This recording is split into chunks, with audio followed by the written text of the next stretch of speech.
Thank God that he is sexually attracted to you. And the women who magnetize and draw in the most amount of loyal, faithful, masculine energy, hardworking men are the ones who understand and recognize and accept and are confident in the male biological system, the male body, and how to attract and lure in the male psyche.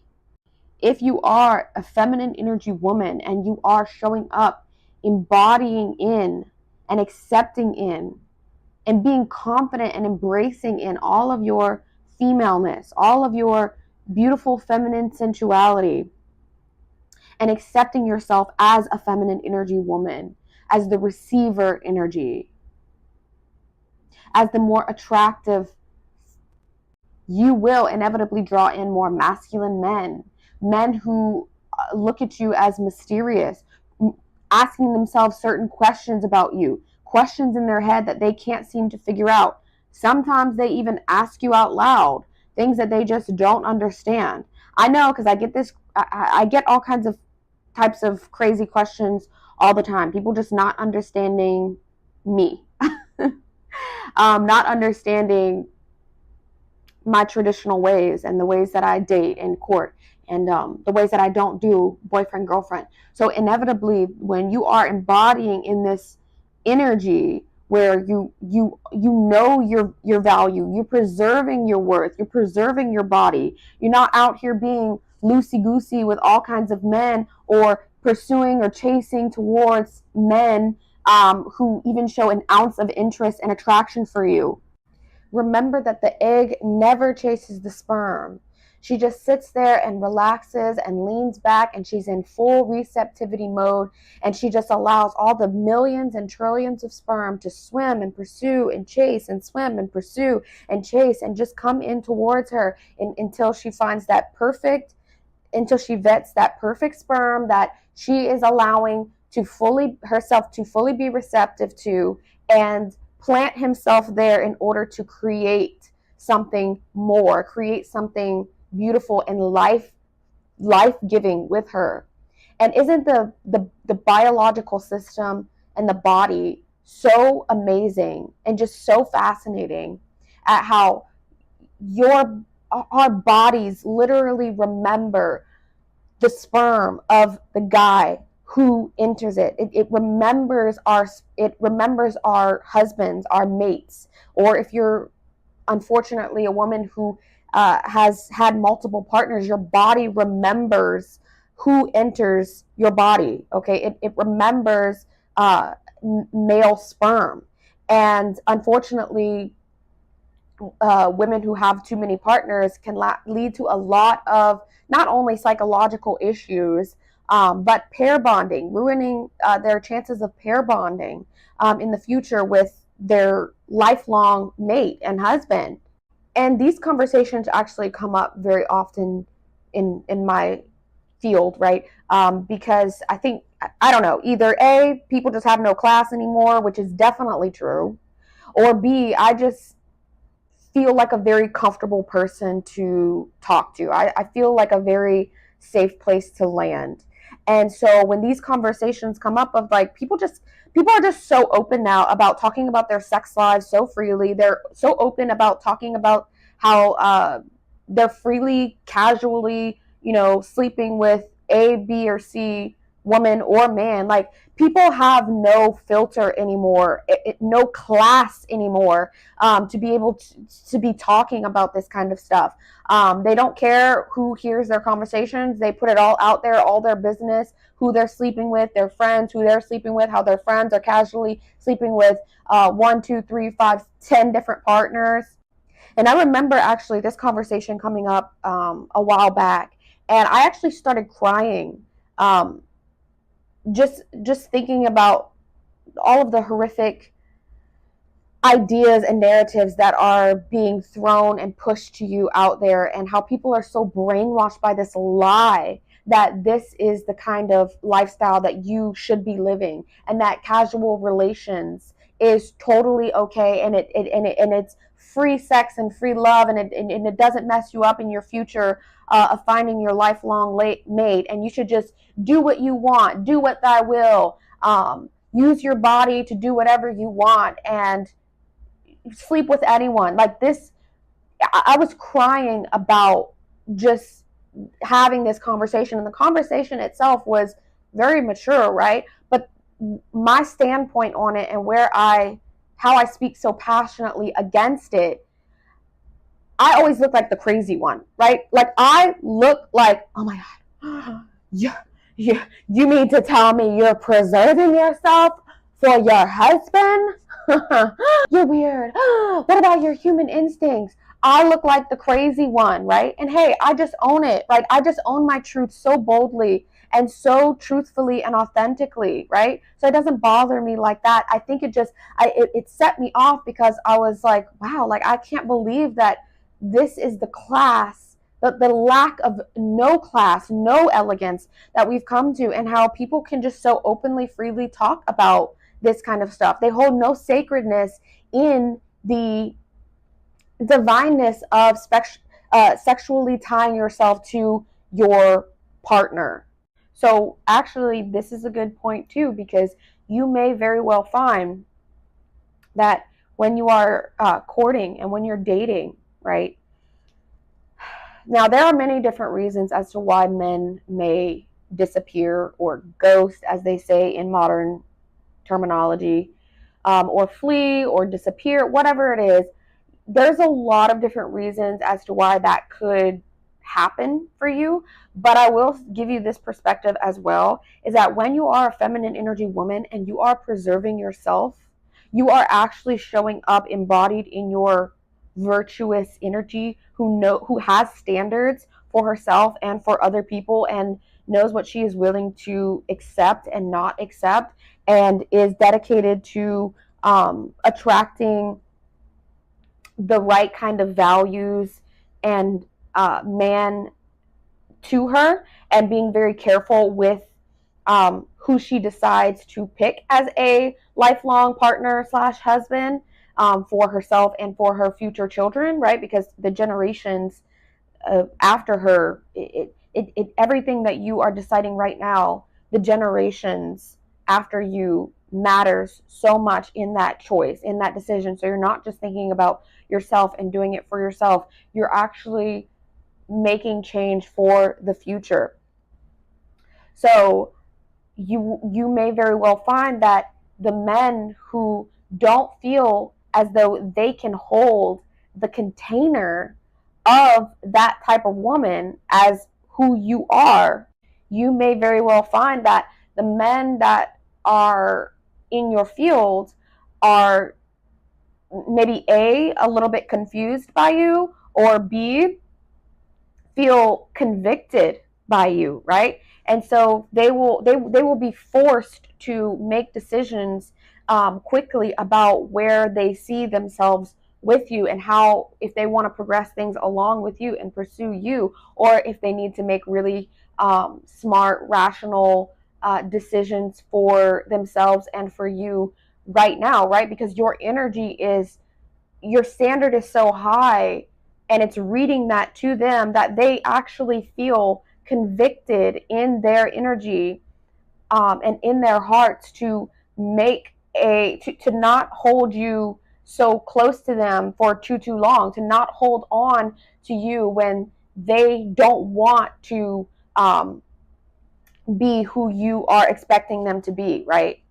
Am I making sense to you? Right? Okay, so if you're embodying in this vulnerable feminine woman who has a high standard for herself and wants to pursue marriage and family, and accepts nothing less, accepts no games, no mojo jojo, no guy that's just spreading his seeds so carelessly or mindlessly, or watching pornography, right? Sexualizing and objectifying women. If you are embodying in that energy because you know that that's not what you want for your future marriage, right? That's not the foundation that you want to be building your marriage on.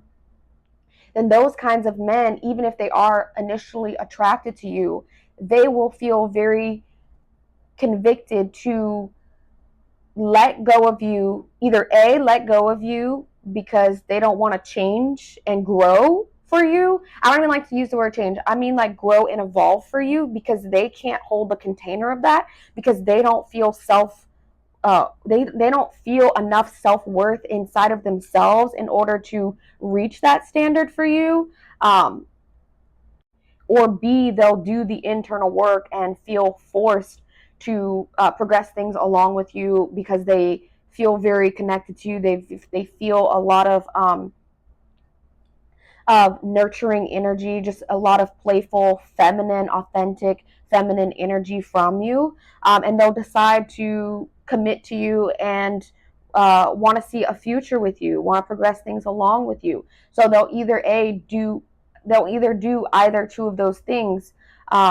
And so they just kind of feel a lot of the times, especially men in this modern day and age, they feel very convicted and confused by a woman who actually is embodying in her virtuous female energy and doesn't pursue or chase after male energy.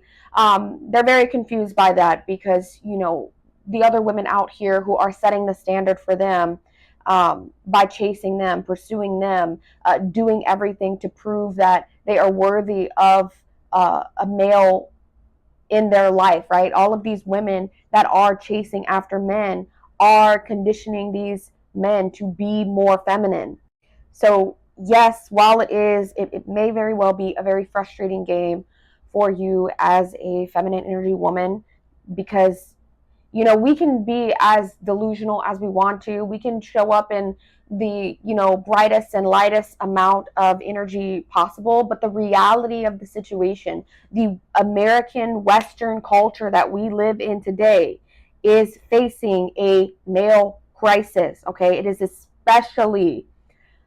especially prevalent in in the Western world. Okay. The male crisis. It's very, very real. And so, that is really happening, and unfortunately we have to deal with the repercussions of that from the modern wave of feminism, right? And how other women are out here showing up towards men, and how they're setting the standard that it's okay to sleep with women before they, even just going out on a first date with them. Like, that women are setting that standard, that is okay. They're accepting that, right? So it does inevitably affect the way that men are showing up towards you, and the long-term decisions that they are willing to make or not to make, right? And by the way, a lot of women who are just more masculinized, there's a lot of deeper underlying reasons as to why that is happening. There's a ton of videos on my channel explaining and breaking down all of that, so you can go ahead and watch those videos.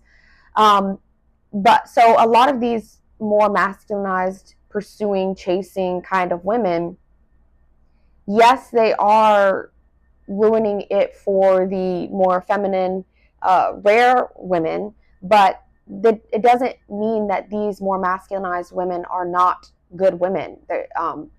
Most of them are good-hearted women. They want to do for the men. They want to be that, like, mothery, nurturing kind of energy. They just don't know how to embody that energy correctly, in a way that lures in and attracts the male energy, right? And they just happen to be more disconnected from their sensuality and their sexual energy, which is something that we should be embracing as female women, right? And I remember seeing a lot of this heavily in church growing up, right? A lot of women of faith, good-hearted women who loved God and wanted to go to church and do the right things and serve their communities, right? Which is amazing and beautiful, right? But I always noticed so heavily how their energy was just so different than, like, what I was witnessing at home. I had a very, very feminine mom.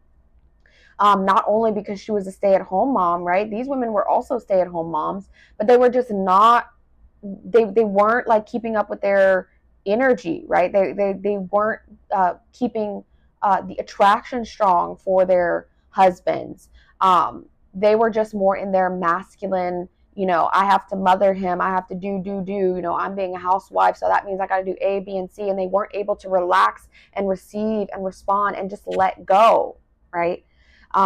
So it's a very, very confusing concept out there that I think a lot of people can really view, they can gain skewed perceptions on because they're not sure what is real and what is not.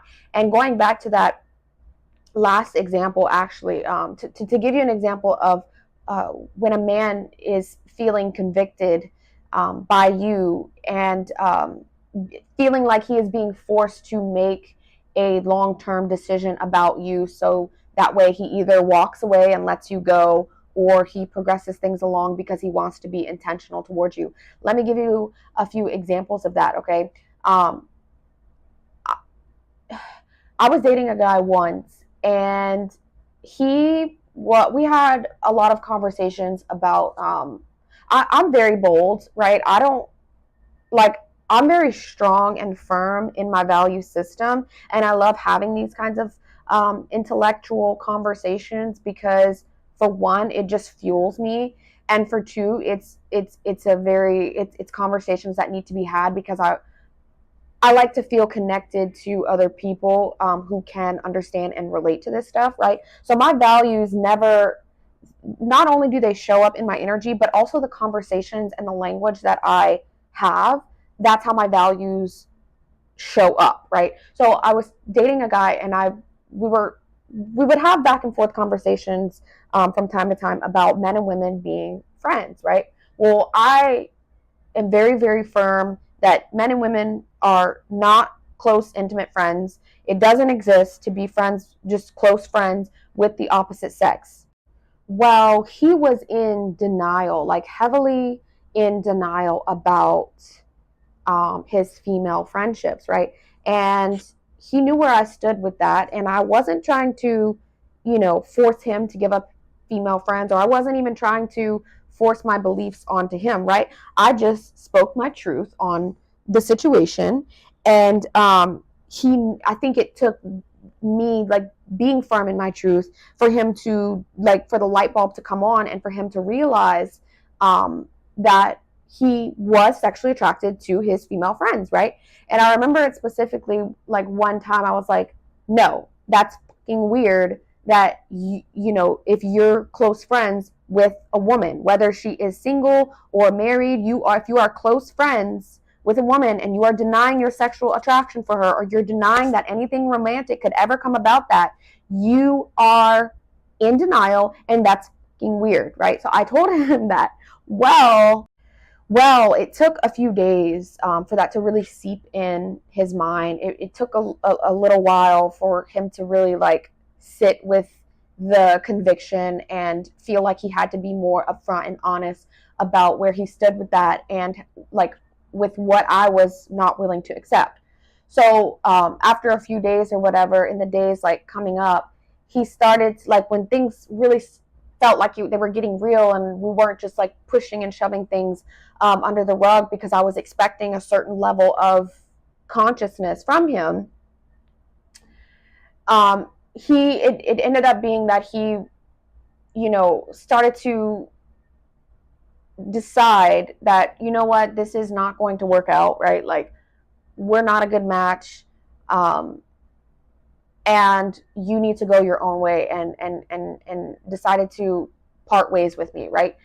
So, at the end of the day, we just weren't an energetic match. Our values were not aligned, and he was not willing to grow and evolve with a woman again, right? He wanted to stay very stuck in his pain and trauma and broken spiritness, and the things that he was dwelling in from the life in the past, right? He wanted to stay stuck in that. So that's what I mean by men who are not able to hold the container of you, and that might be a reason why they flee and decide not to commit or progress things along, right? Because you hold men to a certain standard without even having to say anything most of the time, and they decide for themselves on a subconscious level if they are worthy of that, if they feel worthy enough to be able to hold on to that, right? So it all comes back down to a self-worth thing, and it has nothing to do with you most of the time.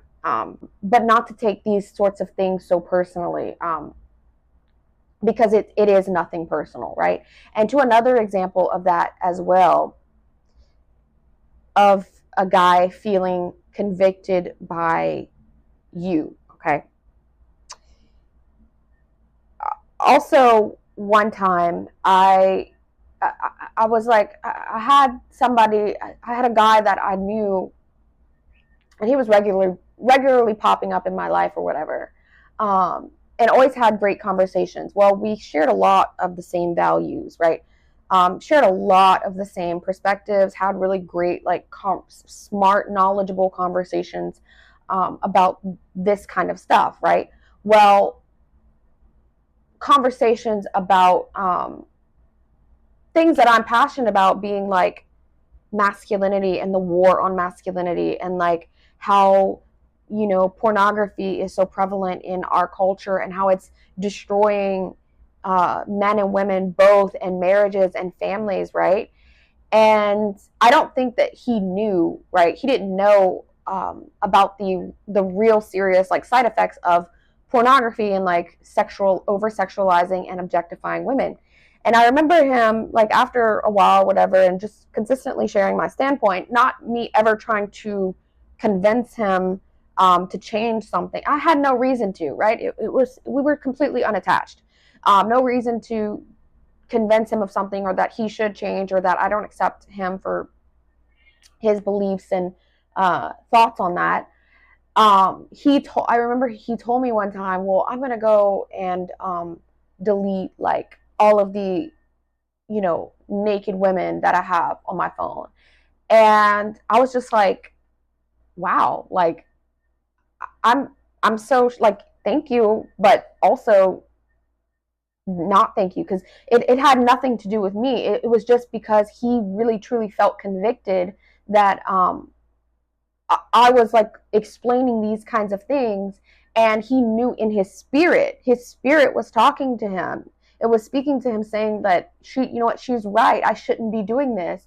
If I want to be a better man, if I want to be like husband material, if I want to attract this kind of woman, then I shouldn't be, you know, lusting after women. And I totally get that this is something that men so much more easily fall into than women, obviously, because they have testosterone, and um, their sex drives are just a planet apart from a woman's sex drive, and especially because it's being so encouraged and pushed to for them to watch pornography, and it's so easily accessible, right? And there's a verse in the Bible that we can all refer it back to, where the Apostle Paul says that for each man who cannot control his passions, his burning desires, aka his lusts after female energy, should go and find a wife, right? For a woman has a duty to her husband, and a man has a duty to his wife, right? And sexual relations should only be shared within the context of marriage, right? So it was just really amazing and fascinating to me how, like, he was already such a great man and really smart and had these really great values, right?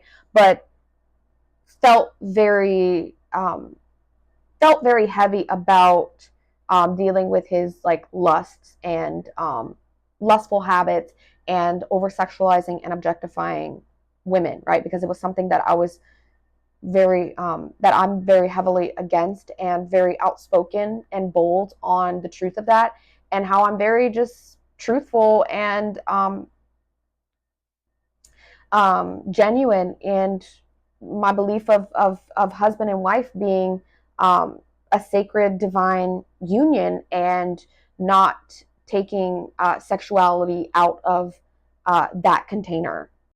All right. So, ladies, you got to know what your value is and who you are, and be strong, and um, just be bold enough to speak authentically in that.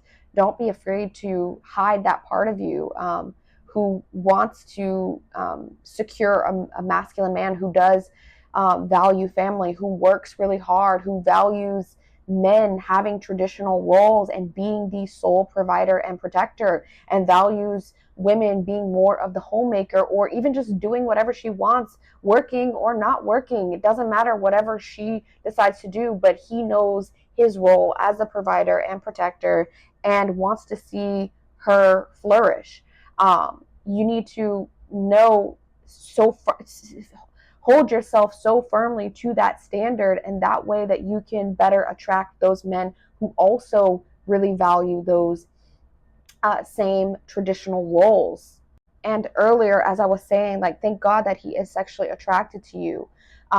We gotta get to a place where we are not shaming men for their masculinity. We are not shaming men for their sex drives. Okay, we need to be shaming women who uh, go out there and hook up with different men and have a sex drive like a man and are proud of it and brag about it. Okay, because these women, I can promise you that they're going to get cancer and tumors later on in their life because they have sex drives like men. They're not supposed to have sex drives like men. That leads to very serious illnesses. Okay, women are different than men. We have different set of hormones. We have a different biological hormonal system. We have a different brain circuitry. Okay, we are different from them. And so to pretend like we can just be out here working hard like men, working 60 plus hours a week, slaving away to the workforce each and every day, and sleeping around like a man, which, by the way, men shouldn't even do this anyway. Okay, but just the millions and trillions of sperm, and how sperm is cheap and eggs are expensive,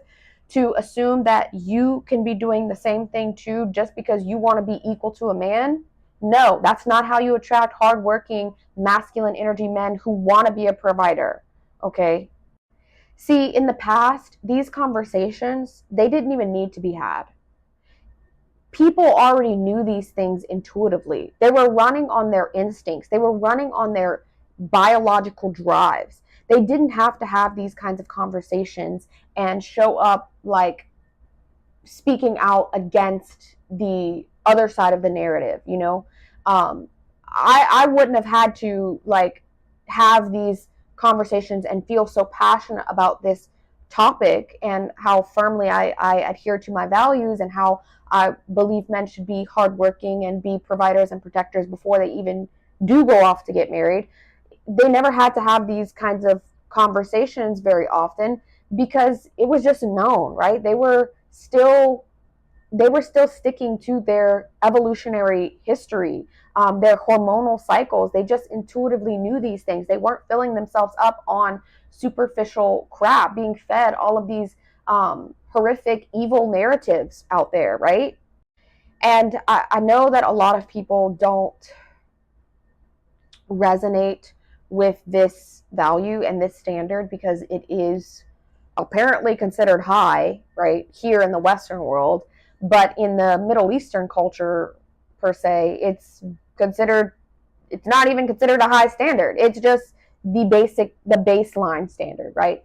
But that women, in order to be with a man and vet a man, and in order to consider a man for marriage that wants to marry her, that he at the very least has to already be initiated into his manhood, know his role as a provider and protector, and not willing to accept any finances from a woman, and be able to have some of his assets already established before he takes that step of marriage, right? Because men should not be getting married just because they see an attractive woman, okay, or just because a woman is chasing after them and begging them to marry her, right? That's not what that's not why men should be getting married, okay? Men need to be responsible first and have something to show for themselves, have some kind of tangible external asset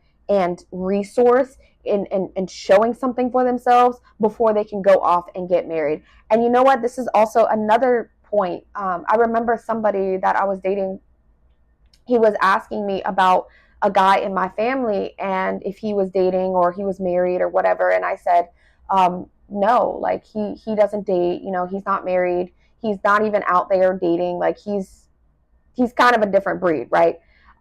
He has a lot of internal work to do, right? And he couldn't understand it. He was questioning it. He was like, oh, why not? Like he needs to go find a woman, you know, like he can go, you know, get himself a girlfriend, which I hate that term. Okay. Um, and I was like, no, absolutely not. Like he's not ready for that, right? He should not be trying to go out there and seek out a woman who he could potentially impregnate without having some sort of stability and resources to provide for her, right? And I think that he already intuitively knew that for himself, which is why he wasn't pursuing it. But I was explaining to this guy that I was dating that he wasn't ready for that, right? And I was very, very confused as to why he didn't see it that way or hadn't thought about it that way when I was explaining my viewpoint on it, because I know it, like I have a certain standard for men in order for them to even, you know, go off and start dating and considering marriage for women. And he was just very like taken back by my standpoint on it and my how firm I am to hold to my value system of that. And I was honestly taken back by his take on that, because he himself was a very, very strong provider, had very, very strong values in that area of being a financial provider, right? The head of the money, right? Knowing that he had to provide the money and work hard, right? He was very strong in that area. But I think a lot of, too, what men and women both don't realize is that providing and protecting comes in other forms than just money and finances, okay? Providing and protecting means that he is providing and protecting your emotional space, providing and protecting for you physically, spiritually, emotionally, right? And also providing and protecting for you sexually, right? Protecting you from other predators out there, wanting you to hold yourself and hide yourself in a way that protects your sacred sexuality, protecting your body from any outside predators or even himself, right? Saving that sexuality and saving that sexual sacredness and coming together in sexual ties for the confinements of marriage, right? Confinements of what it was meant to do and meant to be and where it was meant to be celebrated and honored in. Does that make sense? Right? So we need to understand that providing and protecting comes in all of those other forms too, than just, oh, he's got a lot of money, you know? Yeah, he did have a lot of success and that's all great and stuff too. But as a feminine energy woman, you need to hold true to, it's not just about the money, it's about all the other areas and ways that he is showing up as a provider and protector, okay? And know for yourself that that is what you want and expect and want to see yourself for your future life and family, and embody in that energy yourself. And then guess what? You will attract those abundant qualities in a man too, right? You'll attract a man who not only has money and can manifest money and create money for himself and never struggle and never have that struggle life with finances, and does have a certain amount of wealth that is comfortable enough to live on, and also protects you sexually, protects you spiritually, knows how to hold your emotional container, knows how to honor your vulnerability, right? Because there's a lot of men, again, who can't honor your vulnerable heart as a feminine woman and the emotions that you share with him, right? And that's a very, very important trait too, because believe me, I've been there of dating a guy who couldn't hold the container of that. And so you want to avoid men who are very, very avoidant and emotionally unavailable. and instead attract in the men who flourish and are abundant in all areas of being a provider and protector. Okay. So if you were to ask me, well, should I only be with a guy and vet a guy for commitment and have my choice in the matter that can provide something for me, or has a house of his own, or has a car to to drive or pick me up for a date in, has something to show tangibly of his resources and what he has created and manifested for himself. If you were to ask me that question, I would say yes. Yes. And I know it's a very taboo subject here, in the Western world. I get it. I get that that's considered to be a high standard, and it's really pathetic that it is. But yes, absolutely. He should have at least his own place. If there's exceptions to this, if in certain areas, but he should at least have his own place for you to even consider him as an option for a lifelong partner. Okay, so I'm gonna shut up now, and hopefully you found this video to be insightful and helpful and adviceful. Let me know in the comments down below. Subscribe if you're not already. I'm going to cook some lunch, and yeah, I'll see you guys in my next video.